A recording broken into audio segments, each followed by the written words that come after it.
안녕하십니까. 판결 읽어주는 변호사 조용주 변호사입니다.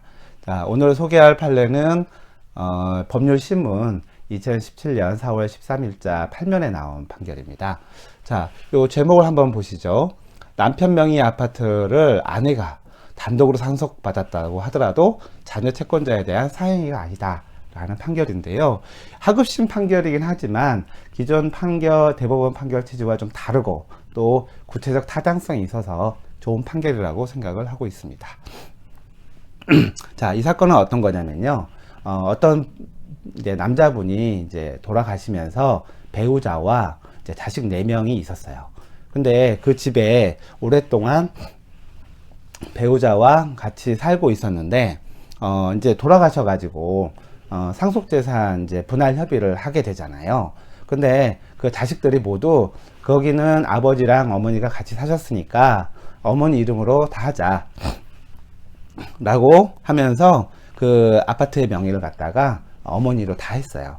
근데 그거를 알게 된 그 자녀 중에 한 명의 채권자가 아마 그 자식이 빚이 많았던 것 같아요. 그래서 그 어머니를 상대로 해서 그 상속재산 분할 협의를 했으면서 그 자식이 자기의 상속 지분을 포기한 것은 사행위에 해당한다. 그러니까 그 자식의 몫을 가액으로 반환하라 하면서 1,100만 원 정도를 달라라는 소송을 제기한 겁니다. 뭐 사행이라고 하는 것은 채무자가 더 빚을 지게 되거나 아니면 자기 재산을 빚을 갚지 않고 처분하는 이런 것을 갖다가 막는 채권자들에게 주어진 어떤 그 권리인데요. 근데 이제 요 사례에서는 요 판결 내용을 한번 보시죠. 부부가 어떤 집에서 장기간 살던 중에 일방 배우자가 먼저 사망하는 경우 자녀들이 남은 배우자에게 상속재산 협의 분할 형식으로 자신의 지분을 이전하는 경우에는 매우 흔한 일이다. 우리 사회의 도덕관념에 부합하는 관습이다. 이러한 방식의 재산 이전은 배우자로서 일생 동안 망인의 반려가 되어 서로 헌신한 것에 대한 보상, 배우자 여생에 대한 부양 의무 이행 등 복합적인 의미가 담겨 있는 것이기 때문에 이를 사행위로 인정하는 것은 신중해야 된다 하면서 인정하지 않았는데요.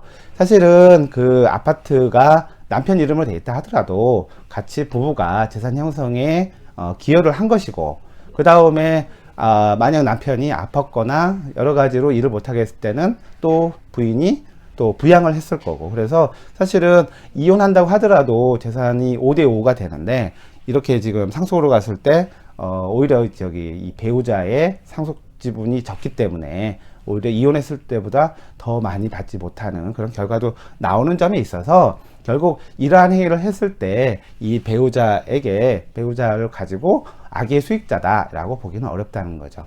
사실은 지금 대법원 판결에서는 이렇게 상속재산 분할 협의하면서 상속지분을 포기하게 되면 사행위가 된다고 하고 있어요. 그래서 그 가져간 사람한테 그 부동산 가액 상당의 뭐 원물 반환이나 가액 배상을 청구할 수가 있는데, 근데 또 간혹 상속 포기하고 이 상속재산 분할 협의하면서 이 자기 지분을 포기한 거랑 좀 차이가 있는데, 상속 포기는 대법원 판례에 의해서 사행위 취소 대상이 되지 않아요. 그 이유는 뭐냐면 상속 포기라는 것은 자기의 상속인의 지위를 완전히 포기하는 신분적 행위를 보는 거기 때문에 재산에 관한 법률 행위만 사행위 대상으로 보고 있는 우리 사행위 취소 법리에 해당이 되지 않는다고 보고 있어요. 그래서 이 사건의 포인트는 뭐냐면 이렇게 여러 자식과 배우자가 있었을 때 어떤 그 돌아가신 분의 재산을 배우자 재산으로 했다고 해서 그 자식들의 그 채권자가 그거는 상속 지분을 포기하는 것은 사행이 된다, 이런 것에 대해서 사행위가 되는지에 대해서 신중하게 판단을 해야 된다라는 것이 이 판결의 의의가 되겠습니다. 네, 감사합니다.